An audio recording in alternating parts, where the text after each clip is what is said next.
Hello dear student, आज आप लोग के बीच टिश्यू कल्चर टॉपिक के बारे में डिस्कस करेंगे।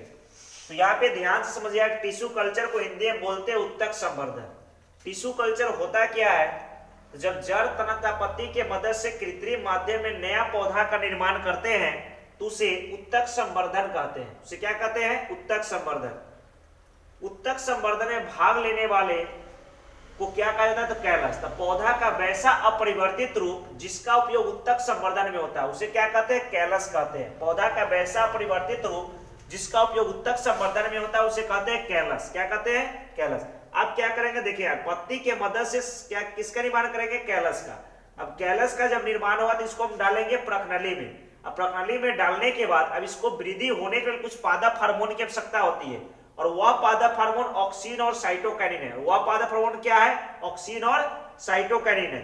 और इससे भी अगर फास्ट काम करवाना है तो इसके लिए अगर अगर केमिकल है। क्या है? अगर अगर केमिकल। तो उसका प्रकनली में क्या होता है? शिशु पौधा का निर्माण होता है, और शिशु पौधा को क्या करेंगे? प्रकनली से निकालकर इसको मिट्टी में डाला जाता है। कहां पे डाला जाता है?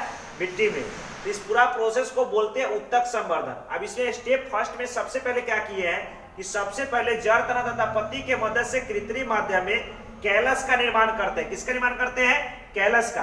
दूसरा स्टेप है कि कैलस के वृद्धि के लिए कुछ पादप हार्मोन की आवश्यकता होती है, और वह पादप हार्मोन ऑक्सिन तथा साइटोकाइनिन है। वह पादप हार्मोन क्या है? ऑक्सिन तथा साइटोकाइनिन है। स्टेप थर्ड में क्या किए हैं? कैलस का वृद्धि पूरा होने के बाद प्रकनली में शिशु पौधा का निर्माण होता है। कैलस का वृद्धि पूरा होने के बाद प्रकनली में शिशु पौधा का निर्माण होता है, और इसे प्रकनली से निकालकर मिट्टी में डाला जाता है। ठीक है, कहां पे रोपा जाता है? मिट्टी में। इस पूरा प्रोसेस में क्या हुआ? उत्तक संवर्धन। अब उत्तक संवर्धन का कुछ महत्व है। महत्व क्या है? इस विधि के मदद से हाइब्रिड पौधा का निर्माण किया जाता है। इस विधि के मदद से कैसा पौधा का निर्माण किया गया है? हाइब्रिड पौधा का। इससे बहुत सारे अभी देखिए नए वैरायटी में नस्ल का निर्माण किया गया है जिसमें नया नया पौधा है। उसका दूसरा है कि इस विधि के द्वारा बीमारी प्रतिरोधक पौधा का निर्माण किया जाता है। इस विधि के द्वारा बीमारी प्रतिरोधक पौधा का निर्माण किया जाता है।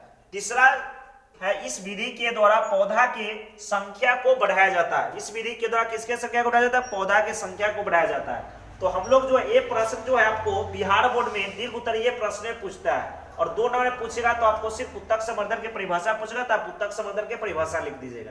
ठीक है दोस्तों, तो आज के लिए वीडियो इतना ही तक।